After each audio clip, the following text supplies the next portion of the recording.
continuous outpouring of love for our alma mater, the Luna Colleges. To all of you, our heartfelt thank you, and thank you for looking at Luna Colleges always your home away from home. I know the legacy of the founders of this college will continue to its centennial celebration before, because of our teachers and because of people like you, our friends, English guests, who believe in the legacy of this school's founders, that the best way to beat poverty is through education. Hail Luna and move on.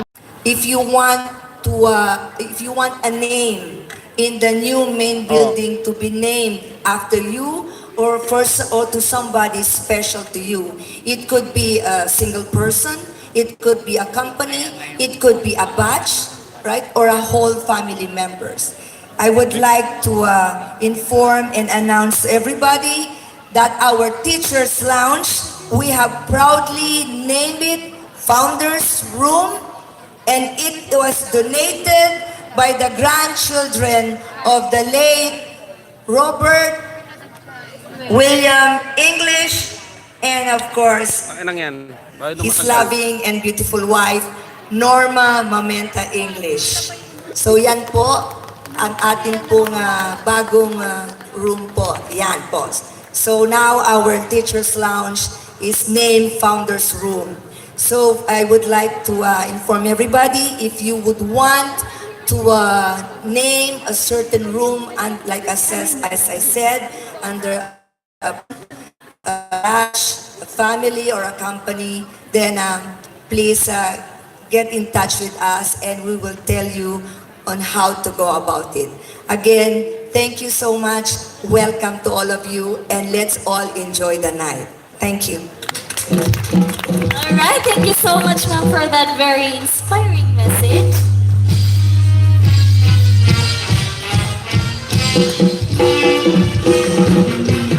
All right, at this point of time, may we call on the head of NSTB and the head of Media Affairs Bureau to join us on stage.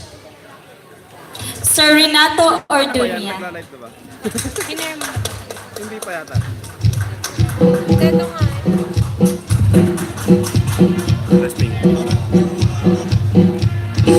Facebook. Thank you, top program, because we have to watch a movie that we have prepared, ladies and gentlemen. Meron po akong kodigo. Please bear with me.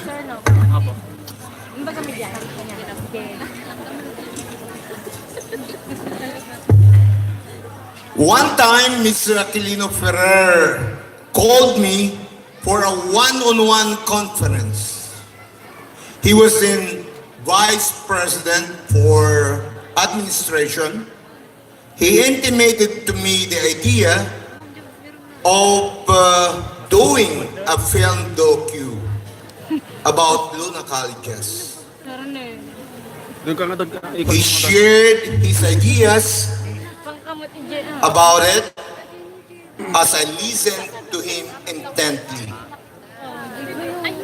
He wanted it done before he would fly to Canada for the global reunion in 2015. Technical? Nakalimutan, sir? The matter did not work. However, it was shelved, and not until the new college president asked for something that he would bring to Fresco during the global reunion in 2017. I remember the project that Mr. Per and I had initiated, but Madam Marilo said, no, I will not be bringing anything but a speech that would be good for not more than 10 minutes.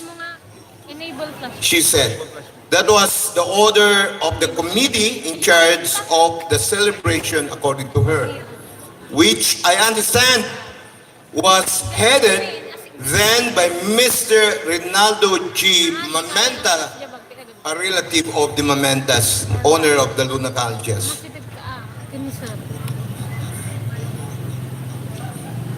So the film made its premiere during the acquaintance party of the school in 2017, Russell. and it raised bundles of criticisms. They were constructive anyway. Dapat maliit kasi. Hence, we have prepared for you tonight, ladies and gentlemen, a film docu, a remake, which I hope would make for the flaws, the pitfalls, and whatever that we incurred during the first showing. And after that, I would say we are ready for another violent reaction. Thank you very much. Wala na.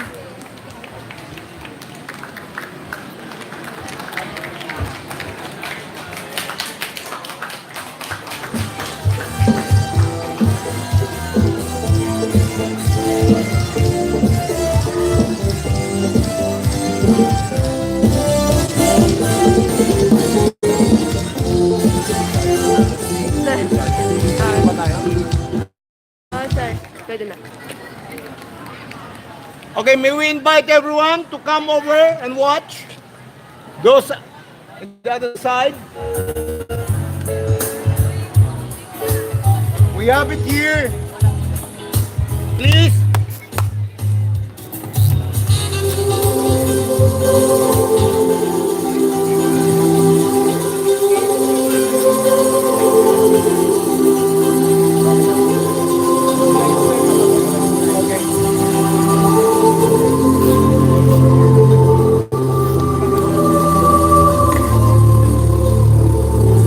Walang sounds. Walang sounds.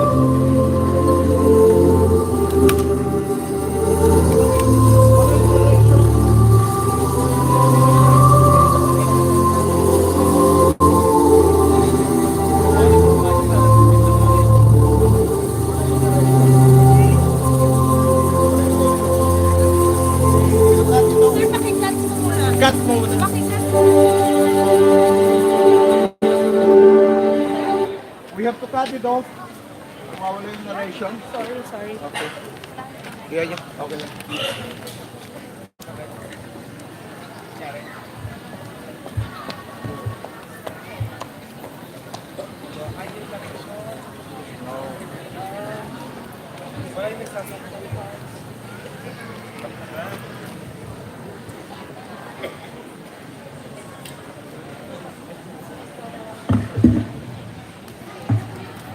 Tigal ko na.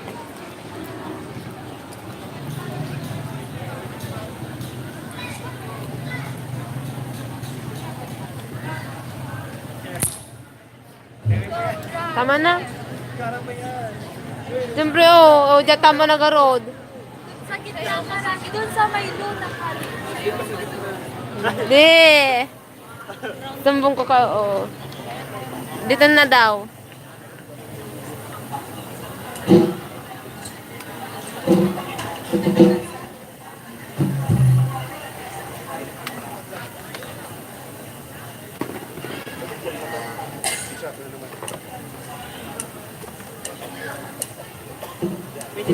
All right, I think there's just a little technical glitch, but it'll be ready for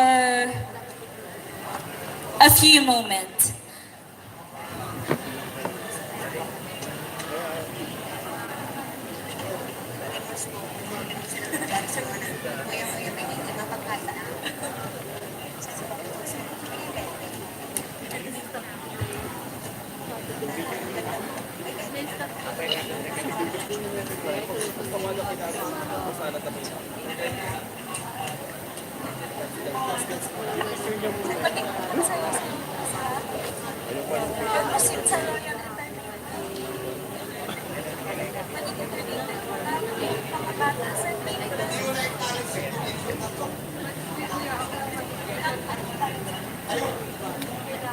we would like to acknowledge the presence of Sir Edson Tandok, the Municipal Councilor of Tayu.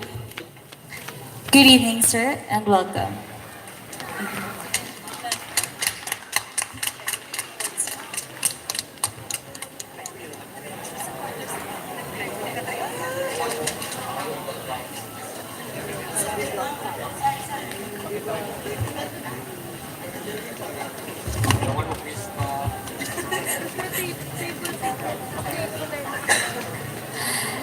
And also here with us, Dr. Rodolfo Custodio and Dr. Amirna Paraguas Custodio. Welcome po. Welcome and good evening. I think while we are waiting for the film showing, I think let's have a dance. Right? Okay. Let's have a Music dance. orchestra. We request the high energy band and orchestra to please give us a good music, please.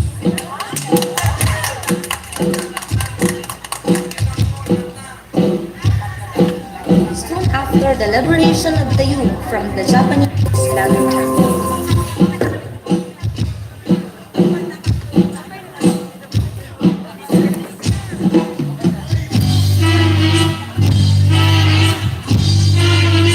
Alright, so may we invite everybody to join us at the center, okay, to enjoy the dance floor.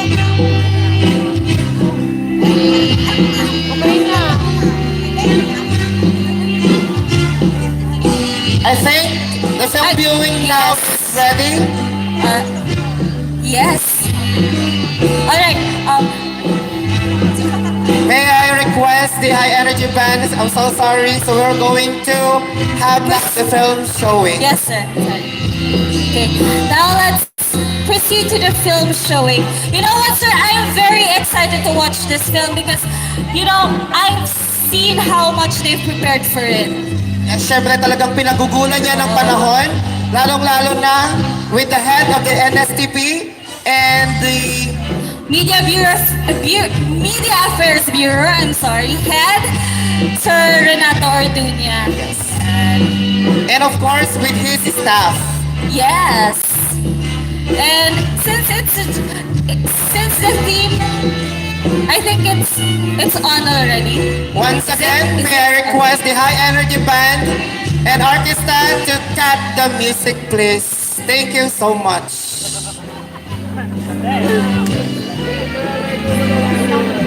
Alright.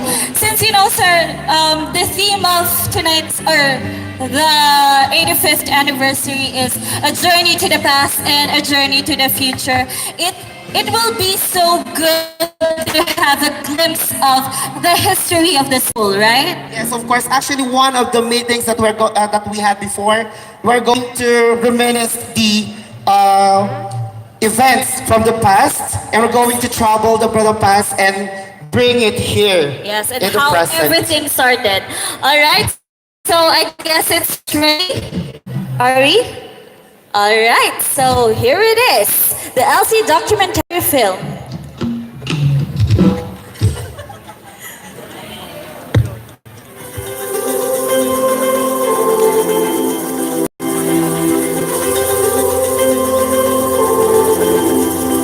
The Luna Colleges began as the Luna Memorial Institute, an academic high school founded in 1926 in Cabanatuan, Nueva Ecija by Honorable Jose P. Melencio. We will request our guests from the left side to please go over was named to after the right General side to watch the film. a national hero who was assassinated in that place.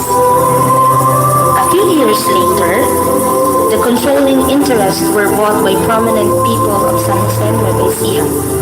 It was moved to this latter town. The late couple Judge Felix L. Mamenta Sr. and Mrs. Marceliana Malinik Mamenta, together with Don Francisco V. Arsadon Sr., Don Domingo L. Rivera, and Don Catalino M. Gan, bought it in 1934 and was finally moved to Tayu, Pangasinan. It started classes in Tayug, Pangasinan on June 4, 1934 with the auspicious number of 123 students. To the earnest, devoted, and untiring efforts of the administration and teachers, the school attracted the attention and patronage of all elements. Yearly enrollment steadily increased, which reached its peak before the outbreak of war in December 1941. However, operation of the school was interrupted by World War II. In February 1945, soon after the liberation of Tayug from the Japanese by the Americans, the school reopened to offer completion courses to its 1,941 students. Even with the shelling of Japanese positions and nightly blackouts, classes went on, students and teachers alike, bent on making for the years lost during the Japanese occupation. Classrooms were under battered houses, under the trees, or in tents using whatever equipment and books the school was able to save after the war. Simultaneously, academic enhancement and material expansion went on. The rented building used before the war in town proper, which was damaged during the liberation, forced the school management to move the school to its present 4-hectare site. In answer to the felt need and demand for brighter education of the people in the corner of the country, the Luna Memorial Institute was reorganized as Luna Junior College in November 1945. Additional courses were offered. It included 2-year courses in normal, liberal arts, and commerce, and vocational courses in dressmaking, embroidery, typewriting, and stenography. The Luna Junior College became the Luna Colleges in 1948, offering baccalaureate degrees. Eventually, the graduate school was opened on July 1, 1963, offering the Master of Arts in Psychology. In the course of time, the Master of Arts major in Educational Management was an additional offering. The school celebrated its golden anniversary in March 1984 with many honorable and distinguished alumni present. In February 2009, it celebrated its Diamond Jubilee anniversary. Again, it was successfully celebrated with many alumni here and abroad gracing it. We have now reached the 85th year of Luna Colleges, the oldest existing educational institution in this corner of the country. This means that we have barely a quarter to complete a century mark, the 100th year of Luna Colleges. Such explain why our theme this 85th founding was adopted. We have to go back to the past, reminisce it with our classmates, turn the nostalgia into joys and excitement, then go on planning for the future.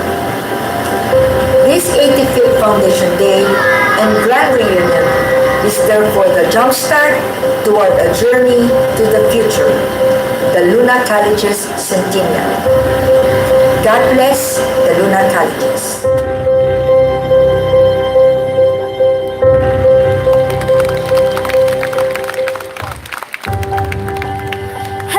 I'm Danica Arquero, a basic education student of Luna Colleges Incorporated, the oldest higher institution of learning in existence in Tayug, Pangasinan, as declared by the Sangguniang Bayan of Tayug.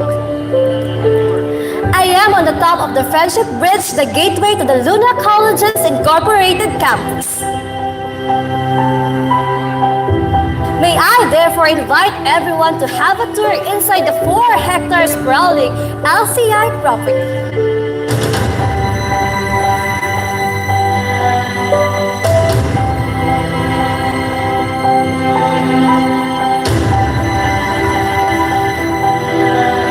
To go to the elementary department, one has to turn right straight from the main gate.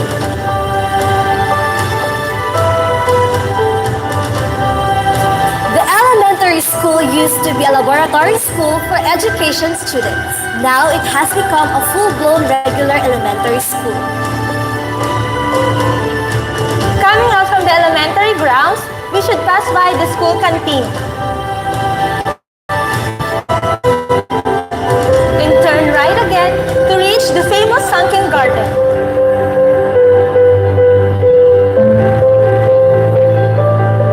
A multi-purpose center where students do most of their activities when the weather is cooperative.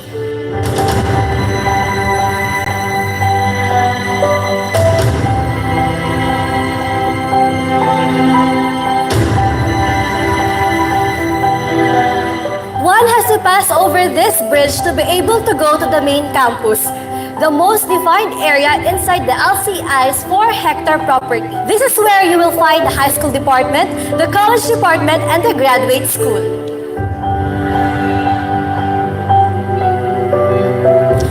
In this area, you will see, on the right going west, the executive and bursar's offices,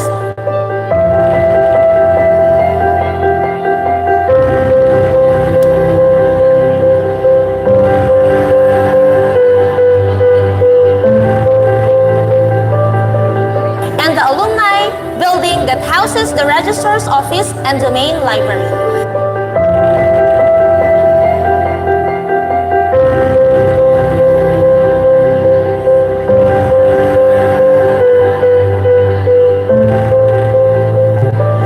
The building was constructed through the generosities of the alumni donors. Mr. and Mrs. Fernando C. Marinas, ni Belia Magoncia, and Luna College's High School Batch 65 members facilitated the endeavor. At the other side, you will find the college classrooms, dean's offices, science lab, computer lab, speech lab, SSBC room, faculty lounge, NSTP room, and computer room, etc.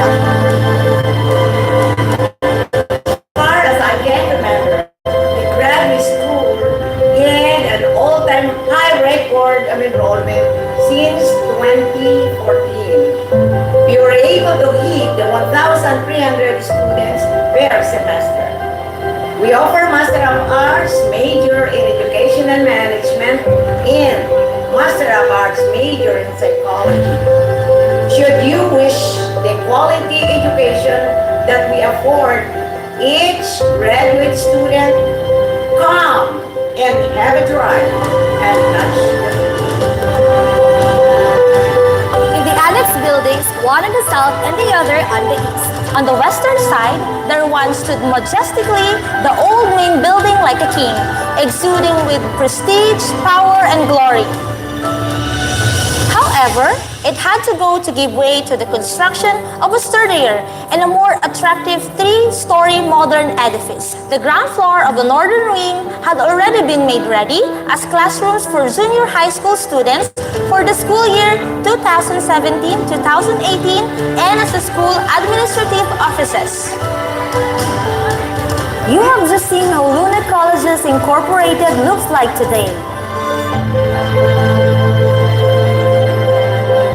Serving its clientele the best it could, LCI is still here to continue the legacy of affordability and quality of education in this corner of the country.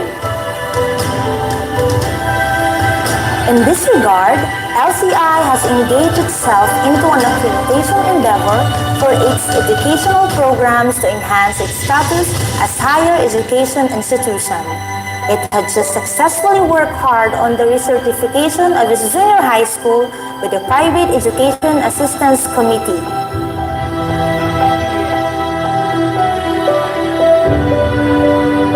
That ended the short film essay about Luna Colleges Incorporated. But LCI marches on. We have been your hosts, Maria Cristina M. Marcuri and Danica B. Arquero.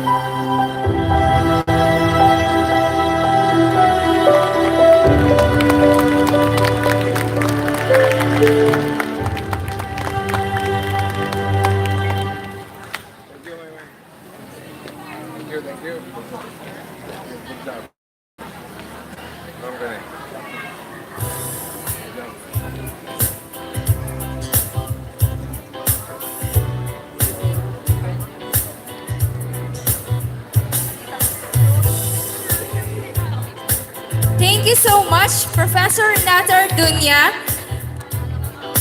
for that wonderful film showing.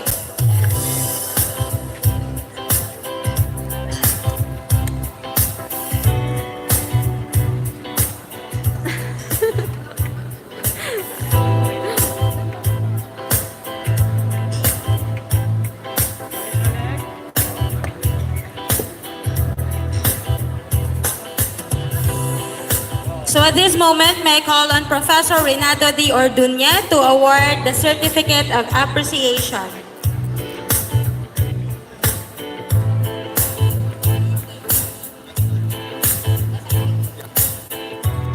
May I call the college president to come over as we will be awarding the Wait lang. certificates of Nagngatala appreciation una to some eh. special people who help in having this event possible.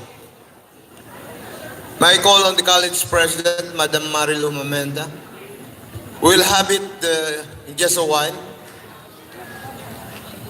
Okay.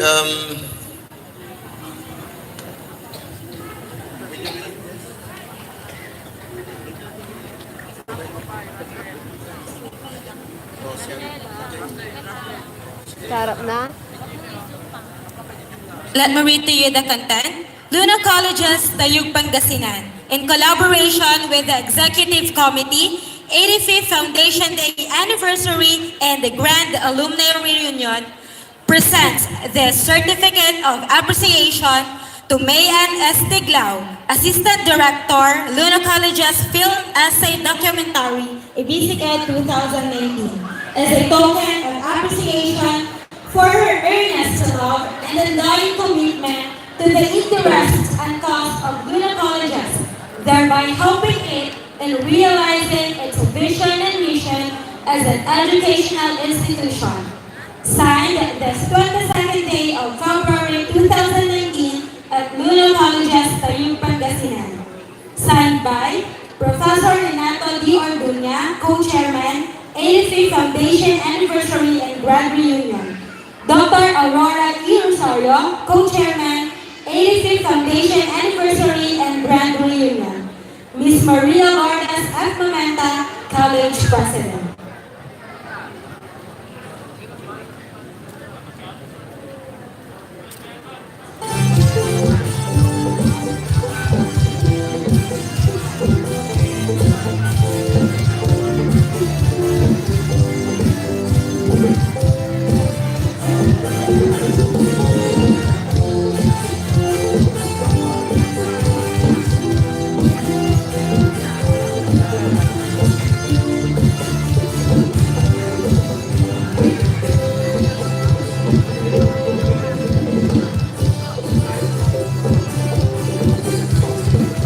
We have also the Certificate of Appreciation to Mr. and Mrs.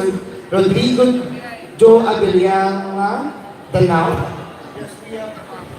We have Madam Phil Danao who received the award. Mrs. Danao. Philma Danao. Are you still there? Wala? We have also appointed the Agabas, Mr. Demetrio G. Capacity Sr.,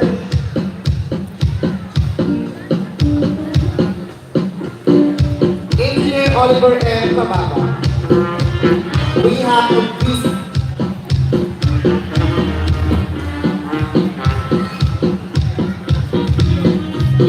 have also Mrs. Gloria Reyes Vargas, Dr. Bartolome E. Carrera,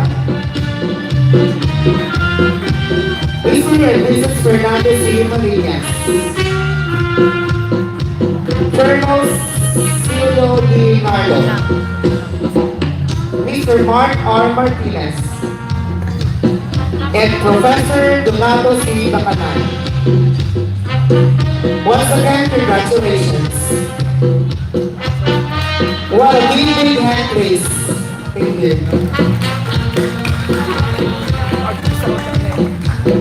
Ito ka na lang muna ako. Okay, so to enable the moment, we have prepared something special to Yan, entertain sasayaw, all of us sasayaw. tonight. Kasi ang element ang kwan. Ladies and Kasi gentlemen, ang kwan, ang let us all welcome the Luna College's students, faculty, and staff. Yun na yun.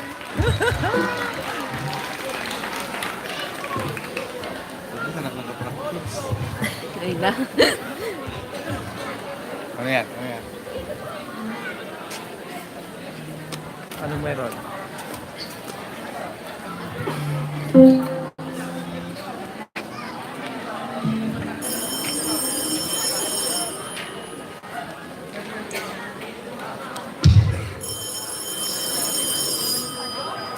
Hello? Hello, Mark. Sino to? Si Daniel to. Your classmate in college, remember? Of course. Kumusta ka na? How you remember?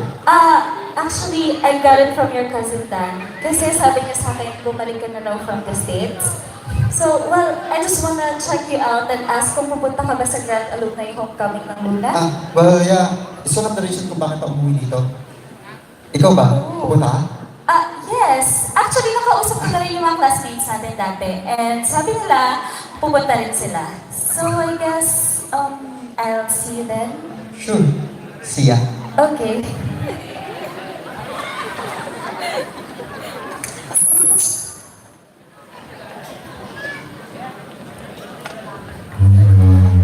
Yun lang yun.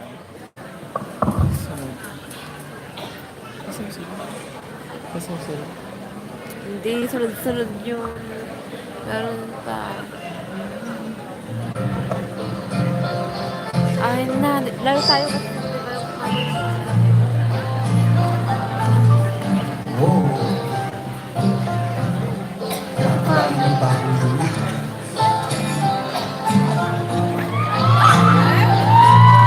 Ano kaya siya? Saglit, umas ka dyan.